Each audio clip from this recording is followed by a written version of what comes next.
Good morning, NSBE. As I stated earlier, my name is Kevin B. Banks, Jr., and I've had the privilege of serving as your Region 4 chairperson. This morning, I have the opportunity and privilege of introducing one of our distinguished founders, Brother Anthony Harris. Anthony Harris is into contemporary art, jazz, and wine.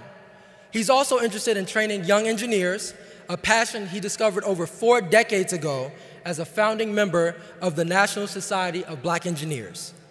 Like the notes of a jazz standard, which can be interpreted in many different ways, Harris found that engineering principles have wide application in life. Since getting a mechanical engineering degree from Purdue in 1975, he has used his training in positions ranging from project engineer for a waste treatment facility to car dealership president, and from program manager in the aerospace industry to leadership in sales and marketing. As president and chief executive officer of Campbell Harris Security Equipment Company that bears his name, Harris now oversees the manufacture of equipment that detects contraband, explosives, and dirty bombs. The company's clients include the United States Customs and Border Patrol and law enforcement agencies at home and abroad. Please help me give a warm Region 4 welcome to one of our founders, Brother Anthony Harris. What's up, Region 4?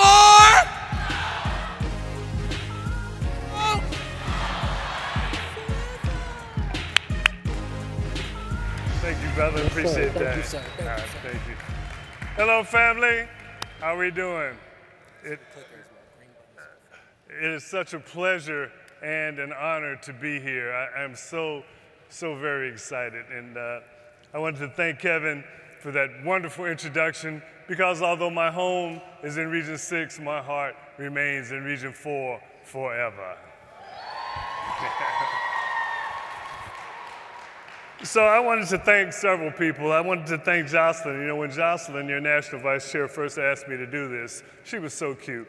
She said, "Brother Founder, tell us what it was like back in the old days, you know, way back, you know, way back." You know, she says, and did you guys really have to do your calculus homework with those stones and chisels and carve? And she said, did Moses really wear flip-flops to class every day?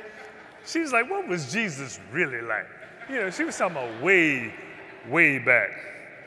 I want to thank all the people associated with this whole idea of Founders Day. I don't know whose idea it was, and it only took 45 years, but I'm not complaining. I'm really happy to really be a part of something so important as a Founders Day. But I really want to thank the NSBE membership, because it really is you that have made this organization what it is today. And I really want to thank the National Executive Board, your Madam Chair. I want to thank the World Headquarters staff for all of your tireless efforts. I want to thank everybody associated, because it really does take a village to make this happen. I also want to acknowledge a few people. First of all, let me acknowledge the National Advisory Board. The advisors here, would you please stand? I want you all to give a round of applause to these people that work so tirelessly on your behalf and behind the scenes for no pay whatsoever. Are there any other founders in the house? I haven't seen any, but I think we should recognize them even though they're not here. Brian Harris, Edward Coleman, George Smith, and the families of the deceased John Logan, Stan Kirtley, and Dr. Arthur J. Bond. This is our history, family. This is our history. Now, are there any members here from that very first conference back in 1975? If you are, please stand and be recognized. You are our charter members from way back in the day. So Jocelyn was pretty specific with my assignment. She said, Brother Founder, I want you to reflect on the times as they were in 1975 in general and at Purdue in particular. I left you to describe what it was like to launch the national organization in those times. If you could discuss the demographics of the members that were there, and finally, if you could just talk a little bit about the vision of the Chicago Six back in the day. So for the next 3 hours, I'm gonna, and she said, oh, and by the way, do it in 10 minutes, would you? It's like, don't make me come get you. So let me start with a little bit of context. The 1960s were very turbulent times. There was a lot of political and social unrest. We were in the middle of an unpopular war in Vietnam. Students were burning flags, women were burning bras, and cities were aflame. We had only recently moved from being Negroes to being blacks. The soundtrack of our lives was changing from ABC, easy as 1, 2, 3, to say it loud, I'm black and I'm proud, to what's going on. President Kennedy had been assassinated. Malcolm X had been assassinated. Martin Luther King had been assassinated. So as we entered the 1970s, the concept of affirmative action was beginning to enter the lexicon. There was a lot of pressure on businesses, on governments, and on universities to begin to open the door just a little bit wider, and large numbers of African Americans were being admitted for the very first time. But although we were being admitted, or accepted, we weren't really being admitted. There was no infrastructure, no support. There were no minority engineering programs, no tutoring programs. There was nothing to ease that transition. We were socially isolated on these large campuses around the country. There were very, very few women. In fact, I remember in my incoming class, which was the largest incoming class of black students, a number of 25, there was only one female. She was fine too, boy. She was tall, she had legs up to here. But you know what happened? As soon as the seniors saw her, they snatched her off the set and we never saw her again. Most of us were on financial aid with all the associated stigmas. And companies, for the very first time, were beginning to experiment with hiring blacks. They said they didn't know how to find us or how to attract us. And clubs around math, science, technology were beginning to be formed on these large campuses around the country. So back in Chicago, 1971, at Robert T. Lindblom Technical High School on the south side of Chicago, there was 5 brothers that thought we were pretty cool. We had a social club called the Brotherhood. We all had cool nicknames: Slick, Blood, Junkie Man. And I was known as Tony Rome because I wore this cool little black Dobbs hat cocked to the side, just like Frank Sinatra did in the movie, Tony Rome. So Stan Curley was the first to say, you know what, I'm gonna go to Purdue. And then George Smith said, really? Well, if you're going, I'm gonna go to Purdue. Then Brian Harris said, well, if you guys are going, I'm gonna go to Purdue. And I said, well, I'm gonna go wherever I get some financial aid because I ain't got no money. And sure enough, Purdue came through with some financial aid. So we got to campus, and on the first week, we met Ed Coleman, who had been a friend of George's back in the day. Now, I want you to understand, Purdue University at that time had over 30,000 students, over 8,000 engineering students alone. But on campus, there were only about 800 black students total, and only about 60 were in engineering, 25 of whom were in our incoming class. But we were really fortunate in that we had an opportunity to meet 2 people that would change our lives forever. One was Dr. Arthur J. Bond, who was an associate professor in electrical engineering at the time, and a really, really down-to-earth brother. He was teaching a no-credit class to kind of help us become acclimated to the university environment.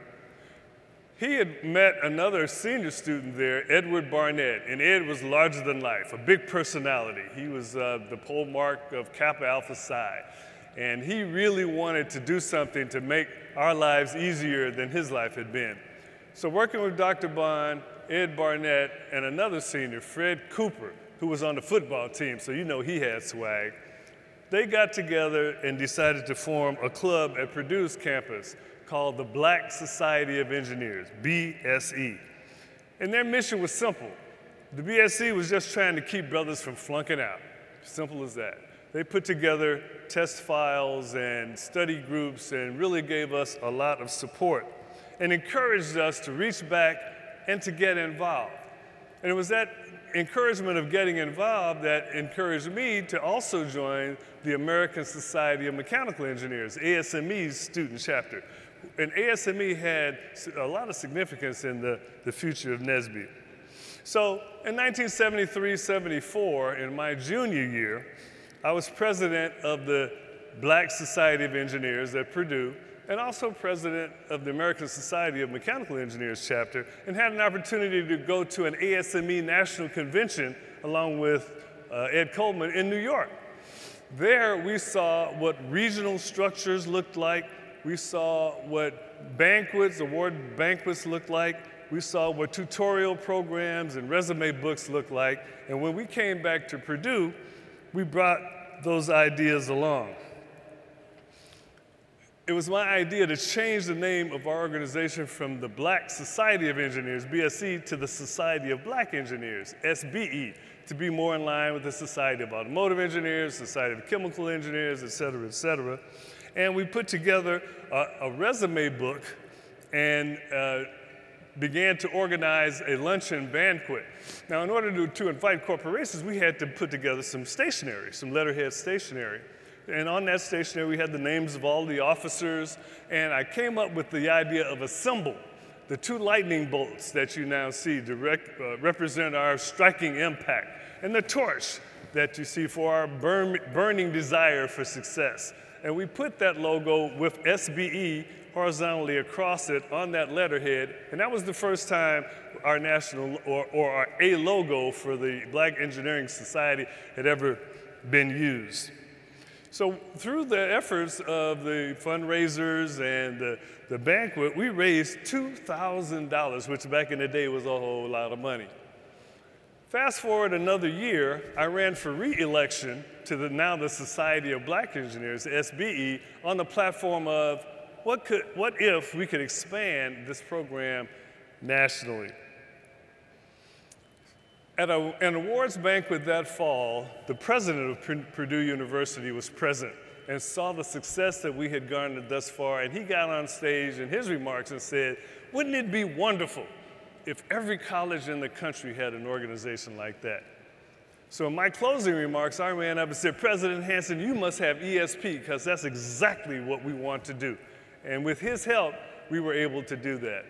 The very next day, I called the Dean of Engineering at Purdue, Dean John Hancock, and suggested to him that President Hansen really wanted him to help me make this happen. And he said, "Really? Well, call the head of freshman engineering, who was Harold Amrine, Professor Harold Amrine." And I talked to Professor Amrine, and he said, "Come see me, Tony." So we sat down with Dr. Bond present, Tomaine Rashid, Tommy X. Fletcher, who was the only African-American administrator in the Office of Admissions, Professor Harold Amrine, and myself. And as I talked about this idea of a national organization and how it would benefit us as students, how it would benefit the university, how it would benefit the nation at large, I told him, and all I really need from you is $2,000. He kind of sat there for a minute. And I said, well, to tell you the truth, it's going to cost $4,000, but I already got $2,000. And he was like, wow, this is the first time a student organization has come to me for matching funds. He said, you have my support. So now we had a little bit of money, we had the support of the university, and we had a plan. But there were some challenges, because there were operational challenges. How do you find these students? How do you get them here? How do you house them? How do you feed them? What about facilities? And there were strategic challenges as well. But as far as the operational challenges, there was a woman in the Office of Freshman Engineering, Sandra Taylor. We called her lovingly Sonny. Every time a roadblock arose, Sonny helped us knock it down. I said, Sonny, how am I going to find all of these students across the country? You know, we know a few, we've got friends everywhere, but there are lots more. She said, well, I just happen to have a manual that lists all the accredited engineering universities in the country with addresses and names of deans. So I wrote this letter asking deans from every accredited university in the country, there were 288 of them, if they would put in touch with black students on campus. We got all kinds of responses. Some of the deans said, in fact, one HBCU dean said, you know what, we don't think this is a great idea because all our engineers are black. One of the predominantly white East Coast institution says, we think this is a terrible idea. You're trying to separate our student body, and all our black students and white students are together. But we got a whole lot of positive responses too, fortunately, which gave us, and Sandra also worked with university housing on trying to find a place to accommodate students as they came. She worked with transportation, university transportation, knocked down all the operational challenges on our behalf, which left us the strategic challenges. How are we going to get all these students to come to a consensus around ideas from across the country? What do we hope to actually accomplish at the end of the day, and what would success actually look like? So the students from Purdue's NSBE chapter got together and we brainstormed. We met every night for weeks at the Black Cultural Center. We met at our various apartments. And what we decided was that every university that sent a representative would get 2 votes. They would have basically 2 delegates. We decided that we wanted to accomplish 5 concepts. 1, to come up with a national name, to come up with a national symbol, to come up with a national headquarters, to identify a national chairperson, and to at least begin to develop a national charter, a constitution. So our plan to do that was to break the groups into 5 splinter groups, each one being led by one of the student members from the National Society of Black Engineers, or from the NSBE chapter at Purdue. Again, though, we said, sitting there in real time trying to come up with all this is going to be tough. So what we did was put together a straw man proposal for each one of those 5 topics. For the name, for instance, the Purdue chapter suggested National Society of Black Engineers on the rationale that we'd already used Society of Black Engineers. It had already been distributed. People were familiar with NSBE. It would be pretty simple to add an N. Also, NSBE sounded like ASME and ASCHEME and IEEE, and so it all kind of flowed and rolled off the tongue. Our rationale for the symbol was similar. We realized that it had been distributed amongst at least all the engineering deans and several corporations, and I got to give it to founder George Smith. He actually put together a presentation on symbols where he was showing the gravitas of the symbol that we were currently using, and he compared it with the emblem of Amoco Oil Company, the Standard Oil shield and its torch, and he talked about these are what national symbols look like. Wouldn't it be great if this became our national symbol? And prior to that presentation, another student at Purdue had suggested we rotate the NSBE from horizontal, make it vertical, and then add the N, which came out with the symbol that you're so familiar with today.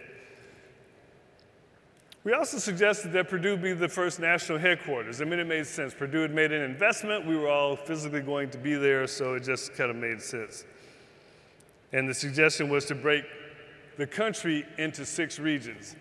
And Region 6, I got to apologize because we followed the ASME regional structure, but they actually had 8 regions.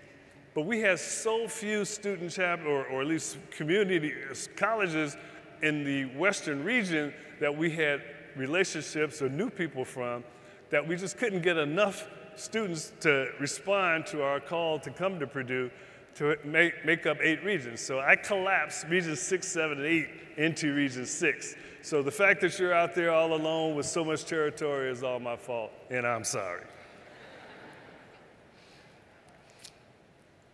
So it was a perfect spring weekend in April when students began to arrive on Friday, and we had them housed in dorms. We had them sleeping on floors. We had some in hotels. It was fantastic.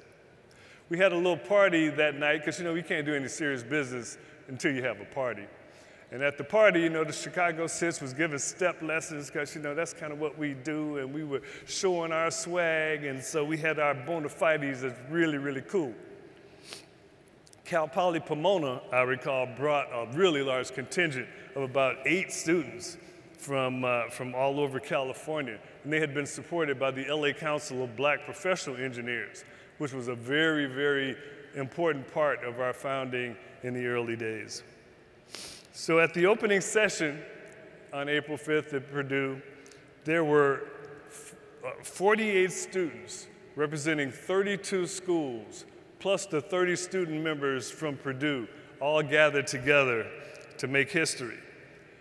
In the welcoming remarks, I talked about our reason for being here was to form under one national banner so that we could attract more blacks into engineering, so that we could make sure more blacks actually graduated, so that we could get better jobs, and so that we could reach back and help our younger students. After all-day splinter sessions where we worked on those 5 topics, we all came back together and we voted. And we came up with the name of the organization collectively as the National Society of Black Engineers, with the symbol as you know it today, with Purdue University as the first national headquarters, with a student named John Cason as our first elected national chair. And we did not come up with a complete constitution, but we did agree that there would be 6 regions and which schools would be in each region. And I tell you, we knew that something special had happened. You could feel the electricity in the room. There was a feeling of excitement, and we all stood up and we ovated each other. But you know, all we really did was plant a seed. And over the next 45 years, you all, the members, the officers, the staff of the National Society of Black Engineers, you watered that seed, and you pruned that plant, and you trimmed that bush, and you loved that plant. And now we have this giant oak tree called the National Society of Black Engineers, with 23,000 members in 9 countries, with almost 400 chapters, with a $15 million annual budget, with over 40 full-time paid professional staff. You own a $5 million, 20,000 square foot building that's completely paid for. You've got 5,000 professional members. You've got 4,000 high school student NSBE junior members. You've got summer programs that reach all the way to the 4th grade. NSBE, the National Society of Black Engineers, is here. It's here to stay. People come up to me, they say, "Thank you, brother founder." I say, "No, thank you, National Society of Black Engineers. God bless the National Society of Black Engineers." Thank you very much for finding me.